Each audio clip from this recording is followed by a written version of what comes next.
How do you go up in your kettlebell weight? How do you know that you're ready to go up with your kettlebell weight? This is a question that I often get asked. I'm going to answer it in this video. First of all, it depends on what you're doing. What are your goals? There are several different goals in training. So you got cardio, endurance, you got strength, you got power. So cardio is more about lasting longer. Strength is about moving a heavy weight. Power is about moving a heavy weight fast. So, of course, there's a lot more to it, but I'm just going to give you an idea that there are different goals that you're working towards. Now, the simple answer, you are ready when you can actually move that weight with good form and technique.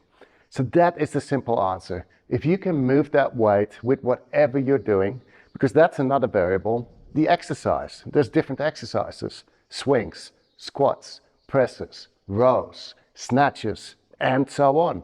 So it's easier to go up with your squat in weight than it is in your strict press.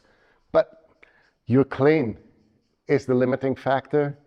So, because when you squat, you need to clean. So how much can you clean, etc. Now, as I said, the easy answer is if you can do a rep or two with good form and technique, great, because that is a way to actually go up in your weight. So how do I go up in my weight? You grab that next weight and you do 1 or 2 reps, good quality reps. So, for example, a strict press, okay? Let's take a light weight. Now, a strict press, shoulders, elbows are the only joints that move. The rest is not moving. So strict. Overhead, everything's locked out, good form and technique, down, all the way down into racking. So I've met the first requirement, good form and technique. So then I grab a heavier weight. Now I'm struggling, let's say I'm struggling, okay? And I can't get that elbow straight at the top. Not even 1 rep, you're not ready, okay? You're lacking strength, flexibility, stability, form and technique, whatever. So you're not ready for the next weight. So again, the simple answer is just give it a go and do 1 or 2 reps. If they're good, great, stick with it and build it up. So you do 1, 2, 3, then you wait. So sometimes I grab a kettlebell, I'm in the living room behind the computer, and I sit there for half an hour. I grab a weight and I do 1 press. So my heaviest weight, I just do 1 press. 1 press on the other side, or 1 row, or 1 squat, whatever. So that's like greasing the groove, okay? So that's a great way to go up in your next weight to increase your strength. Just grab that kettlebell and do 1 rep, or even 2, depending on how heavy it is and how close it is to your 1 RM. So your 1 RM is your 1 rep max. You can't do any more than that. That's all you can get out, 1 rep max. Okay, so the closer you get to that, you're gonna do less reps over the day. So for example, if I grab a 34, which could be my 1 RM, well, it is my 1 RM, then I'll only do 1 a day probably, maybe 2, but then I'll do that 1 other rep later in the day. There's a lot of rest in between. Okay, so to get back to the question, how do I know I'm ready? You know when you're ready, when you can do at least 1 or 2 reps with your next weight. Now, there's also other things, like for example, endurance in kettlebell sport. You know, you need to last for 10 minutes with your weights. Now, how do you know you're ready? You know you're ready when you have good form and technique and you can handle that weight for a couple of minutes or even a minute. But again, you can build that up.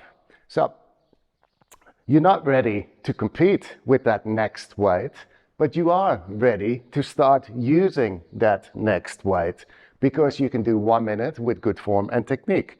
So after the minute, you set it down, you rest. You might do 3 minutes of rest, work on your body, do some mobility, do another minute, and so on. So you break it up.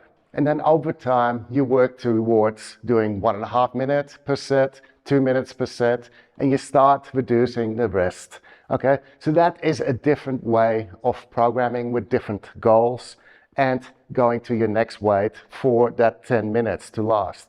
So really the answer is, you know when you're ready for your next weight, when you can move that next weight with good form and technique for 1 or 2 reps. Okay, so even if you can't do 8 reps, that doesn't mean that you're not ready. If you did 1 or 2 good solid reps, you're ready. You're ready to build yourself up and start increasing the reps or the duration of time, the volume, etc. So that is my answer. You're ready when you can move that weight with good form and technique and not being injured the next day. Now that is key. So if you did move that weight and it looked good, but the next day you have a sore shoulder or a sore lower back or something else, or you strained something, then you're not ready for that weight. So number 1 is good form and technique, being able to do 1 or 2 reps. Number 2 is not being injured the next day. Really, not being injured should probably come first. But in the way of explaining it, it makes more sense if I cover form and technique first, but really the priority is being injury-free. It always is. Injury-free is priority number 1. Now, if you want to learn a lot of kettlebell exercises, a lot of variations, download our kettlebell app. It's free. It's got lots of high-quality photos. It's only for Android at the moment. We're planning to do iPhone at some stage in the future when we have a budget. The app also allows you to create a workout. Some of these exercises also have videos, so you can see like a little combo or how to perform the exercise. Check it out. It's something that should stay on your phone because we're going to improve the app over time. We're going to get a timer. We're going to get a whole social thing behind it. It's going to take a while. If you don't have Android, just check out the website. The website has been up for ages, kettlebell.monster. So the app, search for it in Google App Store, Kettlebell Monster. And for the website, just type in kettlebell.monster. There's a lot of things that you can do on it, a lot of free workouts. And there's also membership for coaching and access to technique videos and so much more, like routines, etc. If you got questions, post them below.